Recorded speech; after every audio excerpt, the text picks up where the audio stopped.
Chosen one.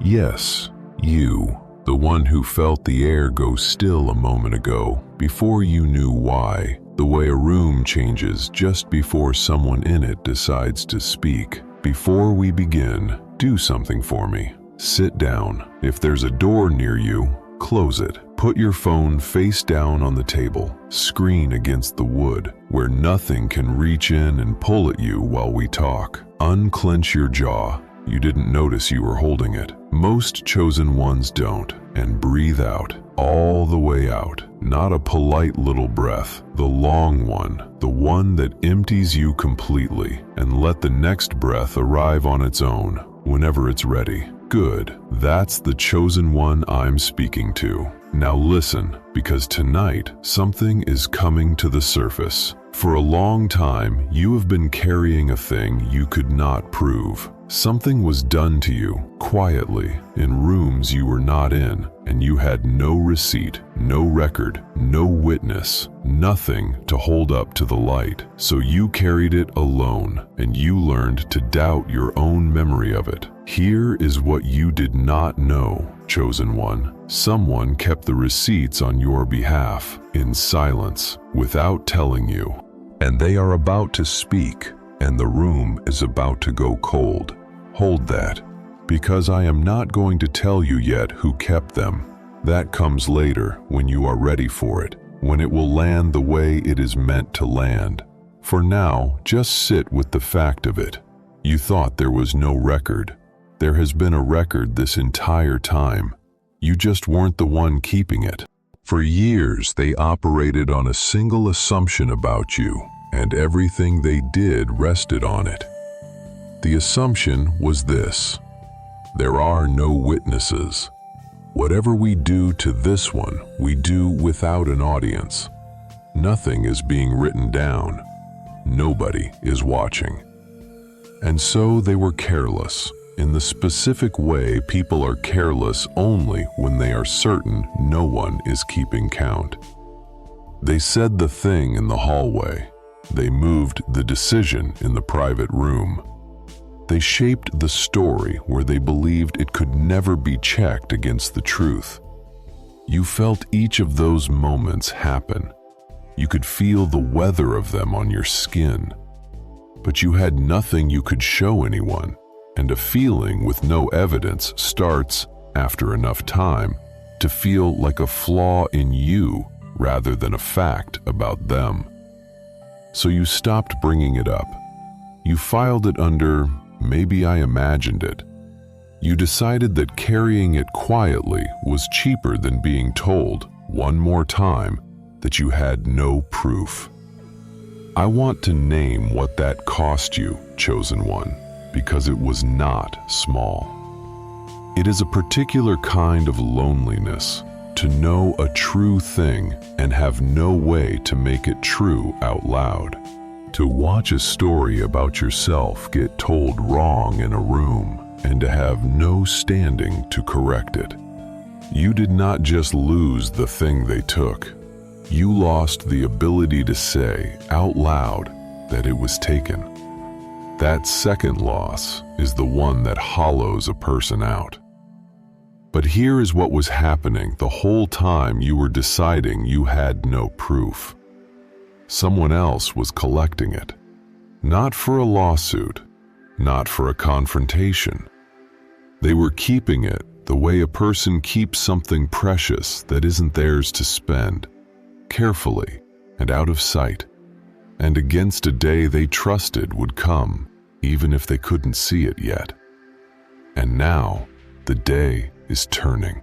If this is landing where it's supposed to land, chosen one, do one small thing for me. Tap the like and subscribe. Not for me. This message goes further when it moves, and somewhere out there right now is someone sitting in the dark exactly like you were an hour ago.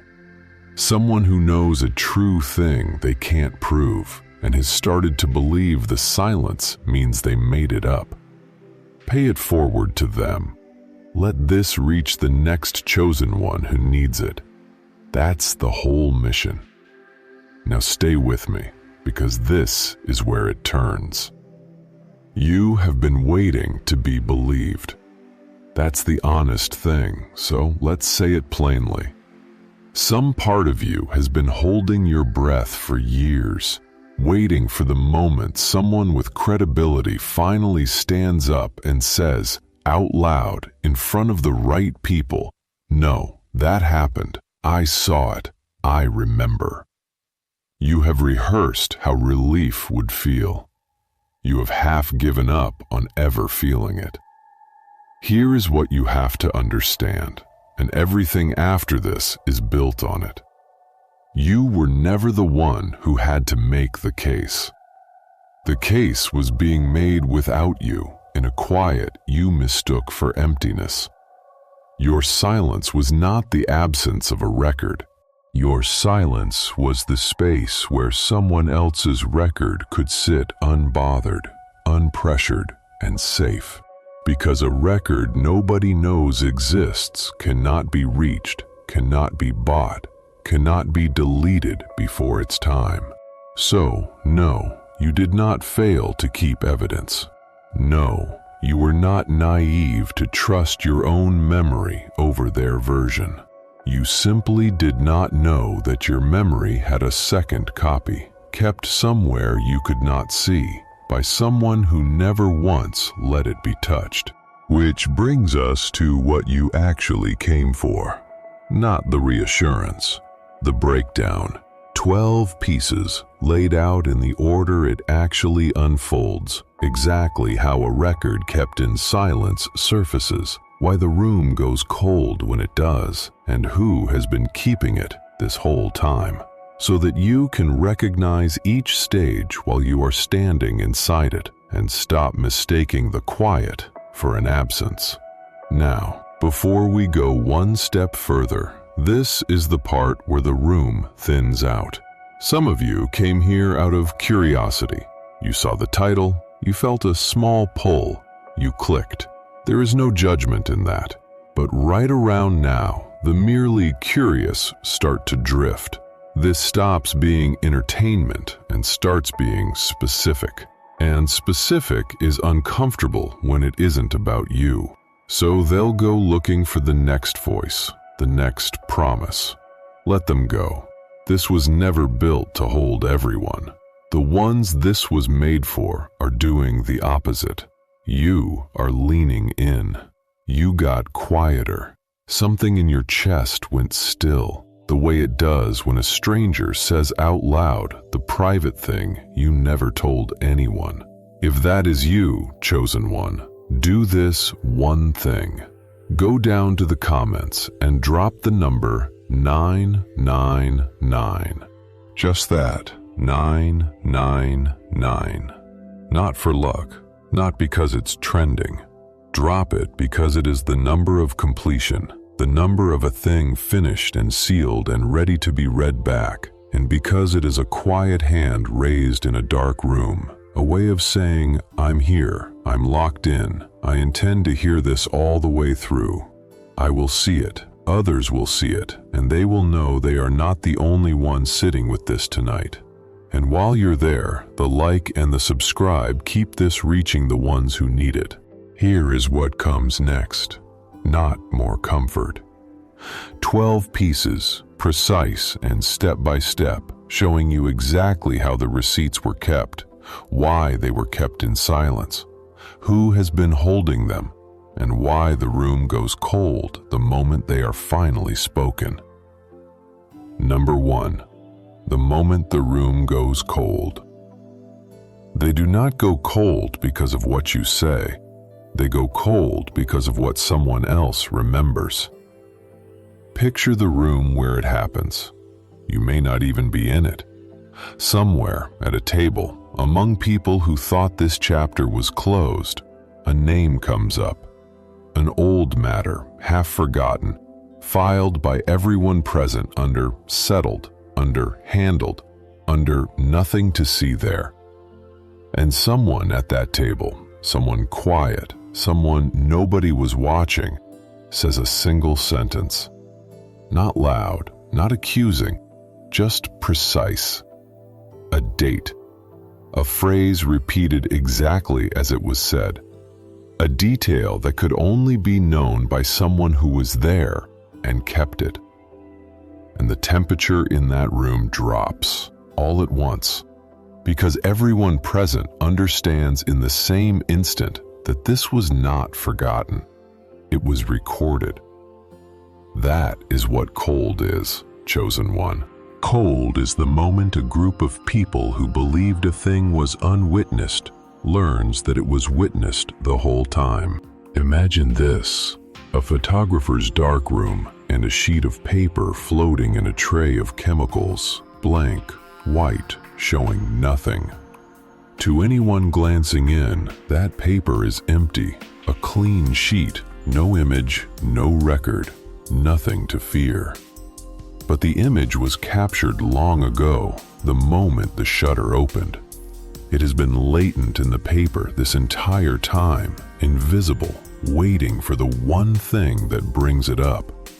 And in the tray, in the dark, the picture begins to arrive, slowly at first, then all at once. The faces, the hands, the exact arrangement of that day rising out of what looked like nothing. Nobody drew it. Nobody added it. It was always on the paper. The developer only revealed what the light had already written. That is the room, Chosen One. That is tonight. The picture was always there. It is only now coming up in the tray. You might wonder why the reaction is so severe when nothing new actually happened in that room, when no one raised a voice. Because the danger is not in front of them, it is behind them. They are not calculating what might be done next. They are recalculating everything that was already done, every word said in a hallway they believed was private, every version of you they handed to people who never met you. And that is a far worse feeling, because you cannot defend against the past. It is already spent. They realized in one breath that they were never speaking into an empty room. There was always someone at the table, keeping count. Here's the line they can't say out loud. We were never alone in those rooms. We only thought we were. That is why nobody could speak. Not shame, exactly. Something closer to vertigo, the floor being where they thought it was until it wasn't. Every step now has to be tested again. No, you did not miss a step, Chosen One. No, you did not imagine it. You simply lived on the far side of a record you were never shown, and the day it surfaced was never yours to schedule. It was all kept, and you never had to say a word. Number 2, what your silence was read as. They saw you say nothing and concluded there was nothing to say. That was their first mistake, and it was fatal. You have wondered whether your quiet made you complicit in your own erasure, whether a stronger person would have fought louder, produced something, forced the issue while the trail was warm. That private accusation has cost you sleep. Let me take it apart, because it has the mechanism exactly upside down. When you did not respond, they read it as confirmation. No evidence, no pushback, no record on your side. And so they grew confident, and confidence made them expansive, and expansive made them careless. They stopped being precise about what they said and where. They repeated the method because it seemed to work. They let their guard down in exactly the rooms where the witness was sitting. Your silence did not tell them to stop. Your silence told them it was safe to keep going, and safe to be sloppy while they did. And every sloppy moment became another line in the record you did not know was being kept. Imagine this: a quiet, well-lit shop with a camera up in the corner. a small, unblinking thing that has been there so long nobody in the room registers it anymore. Day after day, it sees everything and says nothing. And because it never reacts, people stop believing it is watching. They speak freely beneath it. They do the thing they would never do if they thought they were seen. And the whole time, without comment, without judgment, it is keeping the exact record they are certain does not exist, precisely because its silence convinced them it wasn't there. The stillness of the lens was not blindness. It was the reason they performed so honestly for it. You might wonder whether it would have been better to speak up, to at least go on record yourself. No, chosen one. Your record would have been called biased, self-interested, the wounded party's version. It could have been argued with, weighted out, discredited. But a record kept in silence by someone with no stake, that is a different kind of thing entirely, and we will get to why. For now, understand this. Your quiet was not a failure to defend yourself. Your quiet kept them talking, and their own words are the walls they now stand inside. Here's the line they can't say out loud. We thought no one was writing it down, so we said everything. No, you did not stay silent too long. No, you did not let them get away with it. You held still, and the stillness kept the record collecting, page after page, in their own hand. It was all kept, and they wrote most of it themselves. Number 3, why the witness waited. A record spoken too early gets bought, buried, or explained away. A record kept until the right season cannot be touched. You have wished in the hard hours that someone had stepped forward sooner, that help had arrived while the wound was fresh, while it might have spared you the long stretch of doubting yourself. I understand that ache, chosen one, but I need you to see what an early word would actually have done, because it is the whole reason the waiting was mercy and not neglect. A witness who speaks too soon speaks into a season that still favors the ones they would expose. When the powerful are still powerful, testimony against them is pressure to be managed. It gets met with an offer or a threat or a smooth counterstory that buries it under reasonable doubt. Spoken early, the truth is just one more claim in a fight the wrong side is still winning. So the one who kept your receipts did the hardest thing a keeper can do. They held.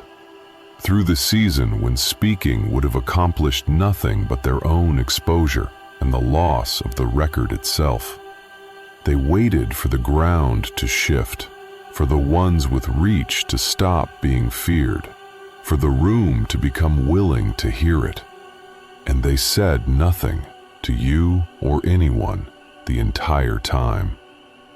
Imagine this, a seed vault carved deep into a cold mountain, and inside it, sealed against every kind of weather, the one thing that can bring a whole harvest back after a ruin. It is not meant to be opened in a good year. It is not for the ordinary season. It sits in the dark, unspent, seemingly doing nothing, while people above assume there is nothing in the mountain at all. And it is precisely that patience, that refusal to be spent early, that willingness to look for years like emptiness, that keeps it whole for the one season it was always meant for. A vault opened too soon is just a spilled bag of seed. Kept sealed, it is the return of everything that was lost. You might wonder whether the waiting means the witness didn't care, didn't feel the wrongness of watching you suffer without stepping in. It is the opposite, chosen one. It takes far more care to hold a thing safe for years than to spend it in a moment of feeling. They did not speak because they refused to waste the one thing that could actually clear you. Their silence toward you was not distance. It was the discipline of a person guarding something too valuable to risk on a season that couldn't hold it. Here's the line they can't say out loud. We beat every version of this that came early. We never planned for the one that waited. No, you were not abandoned in those years. No, you were not left without a defender. You were being defended by the one form of defense that could not be broken, one that stayed sealed until it could not be denied. It was all kept, and it was kept for exactly this season. Number 4. What was actually kept? Not your memory, theirs. The record is not what you remember of the wound. It is what they let slip while thinking no one heard. You have imagined, if the truth ever came out, that it would be your account against theirs, your memory laid beside their denial, and everyone left to choose who to believe. That is the fight you have been dreading and rehearsing for years, because you know how those fights usually go. Let me lift that weight off you now, chosen one, because the record that was kept is not the kind that can be argued with in that way. What the witness kept was not your side of the story. It was their side, in their own words, in unguarded moments they have long since forgotten having. The exact phrasing used in the hallway, the name of who moved the decision and when and what reason they gave privately that contradicts the reason they gave in public. The small tell, the sentence said with a laugh that no innocent version of events could contain. These are not feelings, they are not interpretations, they are their own artifacts, kept intact, unedited, waiting. You do not have to prove what they did to you. The proof is what they said about doing it. And before we go any deeper, chosen one, do one small thing. If this is landing where it was meant to land, drop 999 in the comments, not for me, but as a quiet hand raised in a crowded room, a way of saying, I am here, I am one of the ones this was written for. 999. The number of a cycle finishing, a season closing on time, a thing completed. Leave it below and let the next chosen one see they are not the only one who stayed. Imagine this, a careful archivist working late in a building where everyone else throws things away. All day the offices above discard their drafts, their crossed out notes, the memos they think better of. The versions they never meant anyone to see, dropped in the bin, forgotten the instant they leave the hand. And down below, quietly, the archivist retrieves them, smooths them flat, and files each one by date. Not the polished final story that went out to the world, the drafts, the parts they cut, the reasons they revised. Years later, when the official version is questioned, the archive does not hold one more opinion about what happened. It holds the true first draft of it in the writer's own crossings out, showing exactly what they meant before they decided how it should sound. You might wonder how it is fair to hold someone to a careless word said years ago in a private moment. But this was never about a single careless word, chosen one. It is about a pattern of them, kept and dated, all pointing the same direction, all in the same hand. One slip is deniable. A file of them, consistent across years, is not a slip. It is a portrait, and a portrait painted entirely in the subject's own words cannot be dismissed as someone else's bias. Here's the line they can't say out loud. The worst of it isn't what they know we did. It's what we said while we were doing it. No, you did not fail to write it down. No, you did not lose your only chance by not keeping proof. The proof was never yours to keep. It was made by them, gathered by someone else, and it exists in a form your memory could never have matched. It was all kept in their handwriting, not yours. Number 5. Why you were free to forget. You did not carry the record because you were never assigned to. Someone carried it so that you could be free. There is a strange grief you have felt and never quite understood. The sense that you should remember every detail of what was done to you, should be able to recite it in order, and the quiet shame when you cannot, when the specifics blur and you are left with only the feeling. You have taken that blurring as evidence that maybe it wasn't as bad as you thought. Let me show you what the blurring actually was, chosen one, because it was not weakness and it was not denial. You were free to forget because someone else was assigned to remember. That is how it is meant to work. The one who is wounded is not built to also be the keeper of the wound's full record. Carrying both breaks a person, keeps them chained to the exact day they were hurt, unable to walk forward because they are always turned around, guarding the past. So the record was lifted off you and set on someone whose job it was to hold it precisely so that yours could be to heal. Your forgetting was not a failure of memory. It was the freedom of a person who was allowed to put the weight down because someone else picked it up. Imagine this.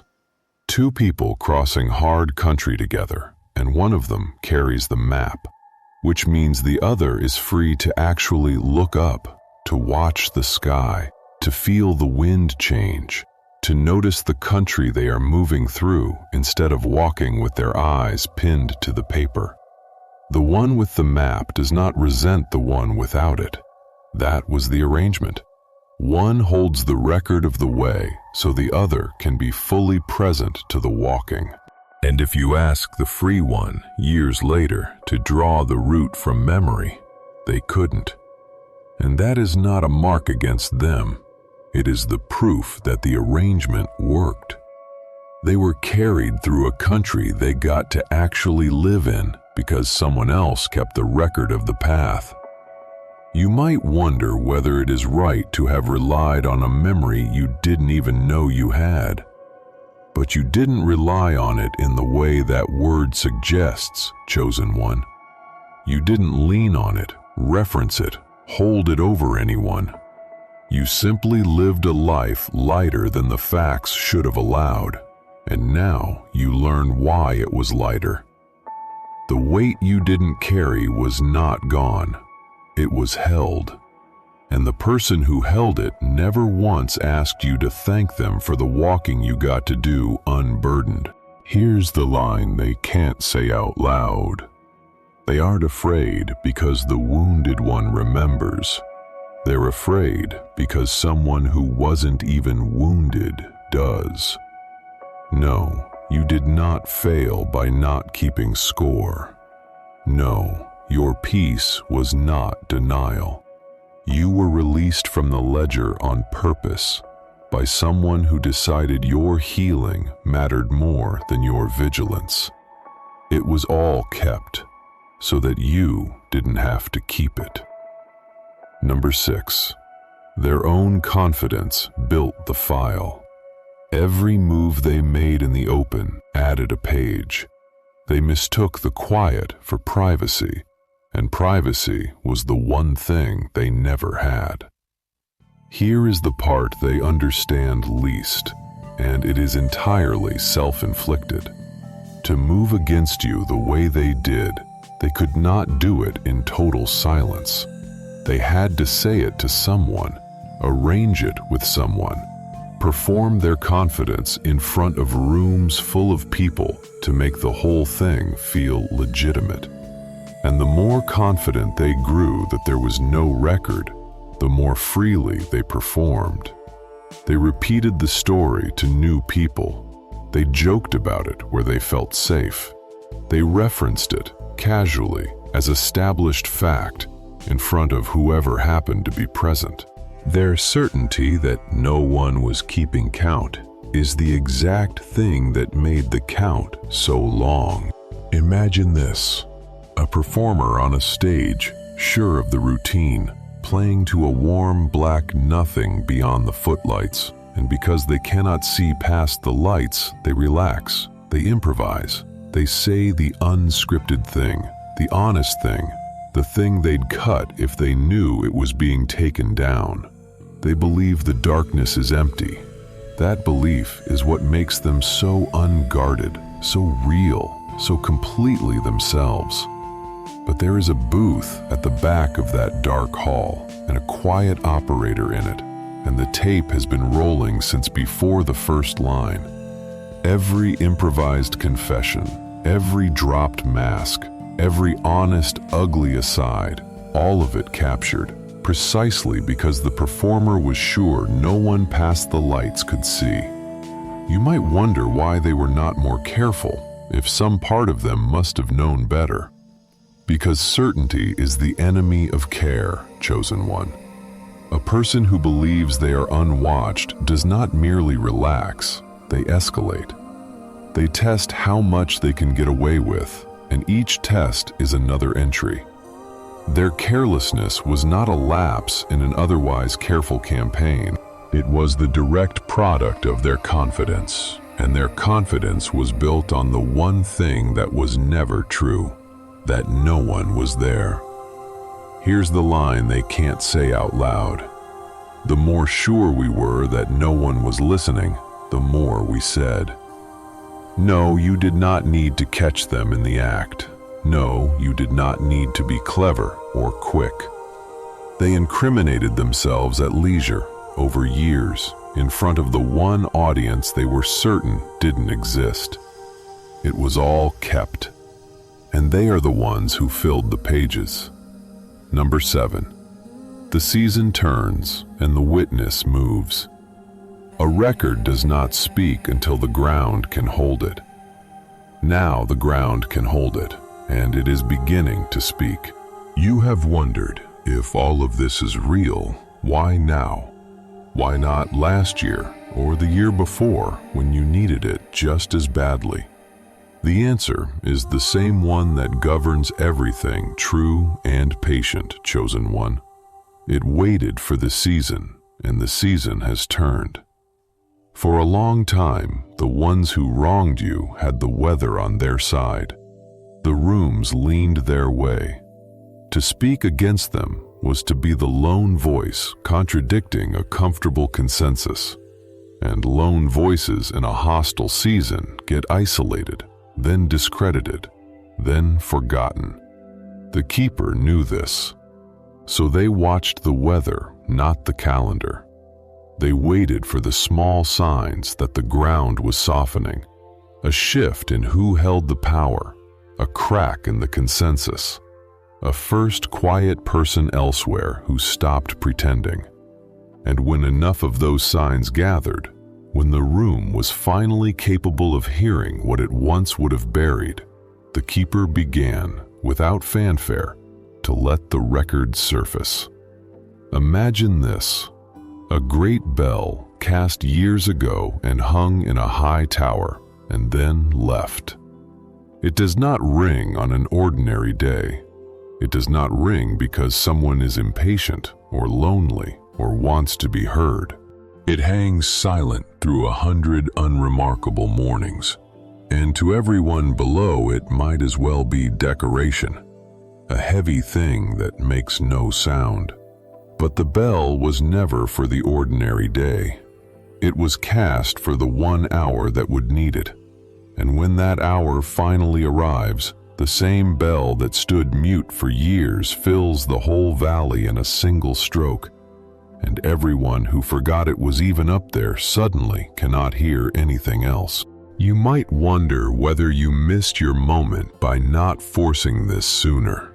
You didn't force it because it was never forcible, chosen one.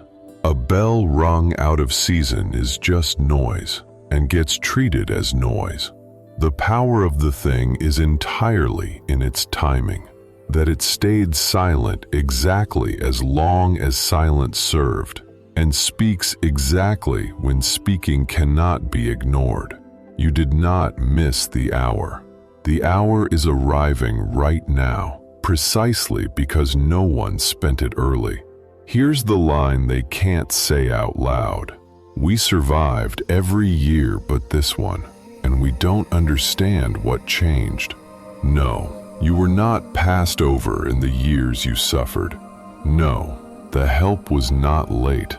It came at the only hour it could actually work, which is the definition of on time.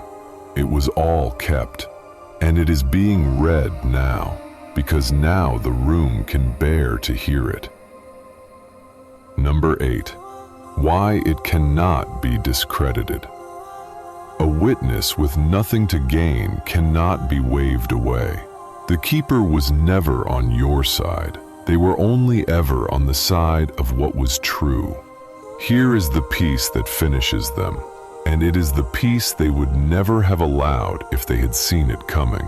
When testimony comes from the wounded party, it can always be reframed as revenge, as grievance, as the natural bias of someone with a stake. That is the standard defense, and it usually works. It is exactly the defense they have been quietly counting on to protect them if the truth ever surfaced from your direction. But the record was not kept by you. It was kept by someone with no wound to avenge and nothing to win. Someone who was not your ally, not your advocate, not even necessarily your friend.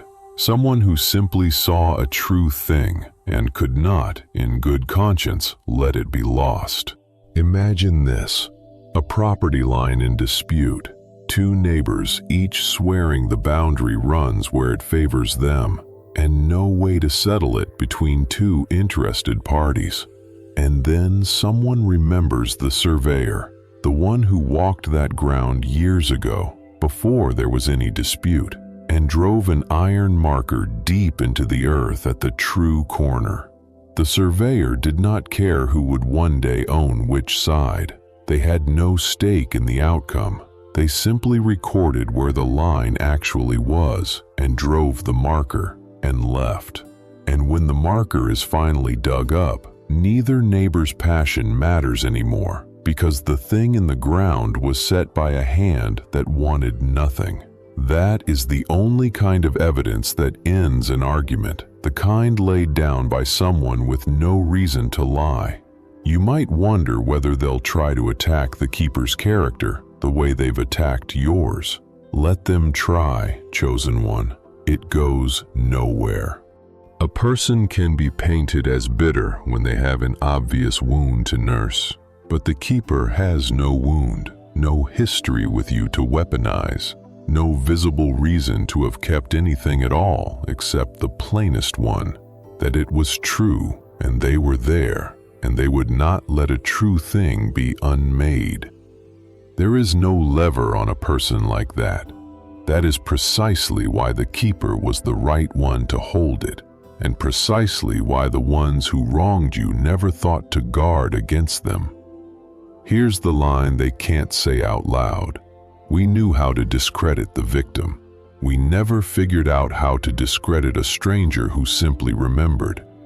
No, your credibility was never the thing this rested on. No, you did not have to be believed first. The record rests on a witness whose only interest was the truth, and there is no argument that reaches that far. It was all kept by hands that wanted nothing but to keep it. Number 9. Inside their sleepless recounting. They are not angry tonight. They are remembering, and they cannot stop because they no longer know what was heard. Something changed in them the moment they understood, and it was not rage. Rage burns clean and burns out. What settled on them instead is a slow, private, unending inventory, a desperate backward search through years of their own words, trying to reconstruct what they said and where and who was in the room. Because that is the specific torment of learning you were recorded after the fact, chosen one. It is not the fear of one thing, it is the fear of everything. They do not know which moment is in the file, so every moment is suspect now. Imagine this: a person who has just learned that a microphone was open somewhere near them for years and was live the entire time they believed themselves unheard. They cannot ask which sentences were caught because there is no one to ask. So they lie awake and replay it all. Every conversation they can dredge up, every joke, every aside, every private admission made to a trusted few. Which one was in range? What exactly did I say? In what tone? On which afternoon? The horror is not a single remembered line. It is the impossibility of ever again feeling certain that any given moment was safe. The open microphone does not have to play a single recording to ruin their sleep. The knowledge that it was open is enough. You might wonder why they cannot simply make peace with it, prepare for the worst, and move on. Because there is no single worst to prepare for, chosen one. A person can brace for one blow. They cannot brace for a blow whose shape and timing and source are all unknown. The record does not have to surface all at once, or even at all, to do its work. Its mere existence, unquantified, turns every one of their own memories into a potential witness against them. They are not being haunted by you. They are being haunted by themselves, by everything they ever said while sure no one was keeping it. Here's the line they can't say out loud. We don't even know everything we're afraid of anymore. No, you do not have to confront them. No, you do not have to say a word. Their own recollection is doing to them every night what no accusation from you could ever do. They are cross-examining themselves, and they will not rest until they remember every sentence, which is to say, they will not rest. It was all kept. And not knowing exactly what is the very thing that will not let them sleep. Number 10. They cannot name what they are facing. You can fight an accuser. You cannot fight a record kept by someone whose name you were never given. Here is the thing nobody says out loud about this kind of fear. It is not testimony that terrifies people. Testimony has a face. Testimony can be met, cross-examined, undermined, outspent. What terrifies them is a record without an author they can reach.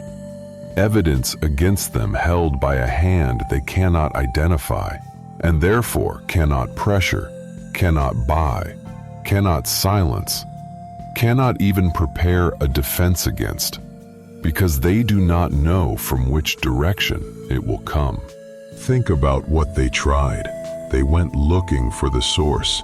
They combed back through every room, trying to work out who could have been present for all of it. Not just one incident, but the pattern, the dates, the exact words. They looked for the ally, the informant, the obvious enemy. And they found nothing, because the keeper was never obvious. The keeper was the quiet one nobody counted, the person of no apparent stake, the last one anyone would have flagged as a threat. Their whole craft depends on identifying the lever and applying weight. But there is no lever on a hand you cannot even locate. Imagine this, a sealed envelope that everyone in the room knows exists, sitting somewhere they cannot find, addressed to a day that has not yet come. They know it is real. They know roughly what it might contain, but they do not know where it is kept, or who holds it, or when it opens, or what precisely is inside. And so it governs them completely while doing nothing at all. They cannot destroy an envelope they cannot find. They cannot answer a charge that has not been read. They cannot buy the silence of a keeper who has never once stepped into the light to be bargained with. The envelope just sits wherever it sits, and its unopened weight presses on every decision they make. You might wonder why they seem more disturbed now than when they thought they were winning. Because losing to a known rival is survivable. You can study them, match them, plan around them. But standing exposed to a record you cannot locate, kept by a keeper you cannot name, rewrites everything they believed about how safe they ever were. It means the map was wrong. It means the quiet person at the table, the one they never thought about twice, was the whole game. Here's the line they can't say out loud. We could have handled an enemy. We don't know how to handle a witness we can't find. No, you do not have to reveal your source, chosen one. No, you do not have to threaten or explain. The most powerful thing in that room is a record whose keeper cannot be reached. And its power is precisely that it needs nothing from you to work. It was all kept. Somewhere they cannot find, by someone they cannot name. Number 11. You were never actually unproven. You thought you were still waiting to be believed. The verdict was reached long ago. You were just the last one told. There is a posture you have been carrying, and it is time to set it down. The posture of the unbelieved, the one who braces for doubt before they speak, who over-explains, who assumes they will have to fight to be taken at their word, because for so long they had no backing and learned to expect none. You have moved through rooms like a person whose account is always on trial. Let me tell you what was actually true the whole time you felt that way. You were never unproven, chosen one. There was a record. There was a witness. The truth of what happened to you was established, dated, and kept, which means the question of whether it was real was settled long before you stopped losing sleep over it. You were not waiting for a verdict. The verdict was in. You simply were not shown it, because showing you too early would have changed how you carried yourself. You'd have leaned on it, waved it around, spent it in an argument on a day you were tired. And a record spent early is a record destroyed. So you were left to feel unproven, not because you were, but because your not knowing kept the proof safe.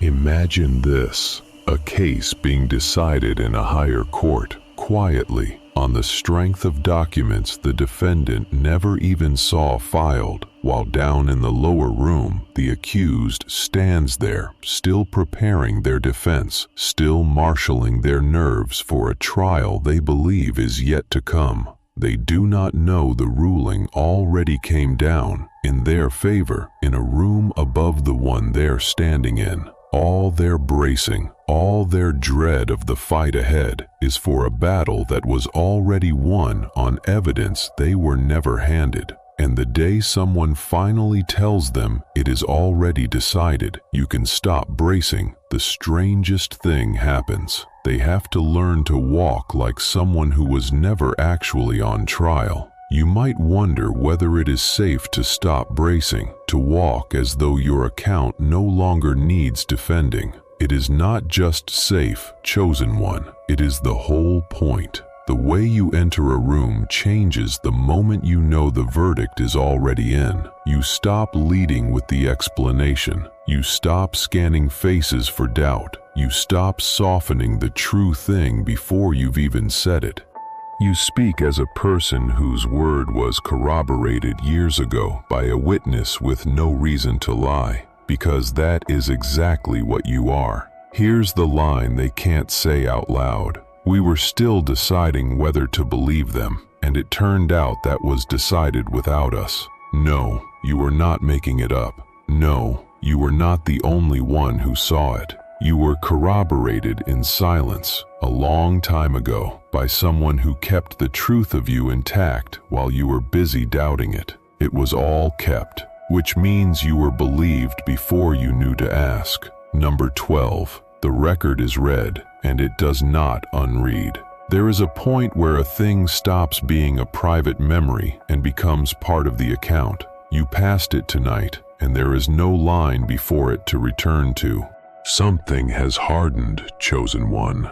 Not around you, for you. The record has begun to surface, and this is the part they most misjudge. They believe that discovery is a crisis they can still manage, that a thing spoken can be softened, walked back, buried again under a better story. It cannot. Because a private feeling can be doubted, and a lone claim can be argued with, but a record that has been read into the open, dated, corroborated, in their own words by a keeper with no stake, is a different order of thing entirely. It does not unhappen. It does not get unheard. Once it is in the room, it is part of what the room knows, permanently. Imagine this, a deed being read aloud and entered into the record in a room built for exactly that. For a while beforehand, everything was still negotiable. The wording, the claim, the whole question of who held what. People could argue, could delay, could pretend. But there is a moment when the words are actually read into the record and the entry is made. And after that moment, the argument is simply over. Not because anyone won it, because it is no longer an argument. It is now the account. You can dislike the entry, you can resent it. You cannot make the room unknow it, because knowing it is now part of what the room is. You might wonder whether your own doubt can still undo this, whether if you decide in some tired hour that none of it was real, it all quietly dissolves. It does not, chosen one. Your doubt is weather, and weather does not unenter a record. You could lie awake tonight questioning whether any of this is true, and when you got up, the account would be sitting there exactly as it is, corroborated without you, complete without your permission, waiting with the patience of a thing that no longer needs you to believe in it to be true. There is nothing left for you to prove. That sentence will take time to land, because you were trained to prove. Every good thing in your life arrived only after you had earned the right to it, defended it, justified it. So a truth that is simply established without your effort feels suspicious, like a seat you shouldn't sit in. Sit in it. The record was read for your weight. Here's the line they can't say out loud. It's not that they might tell someone, it's that it's already been said and can't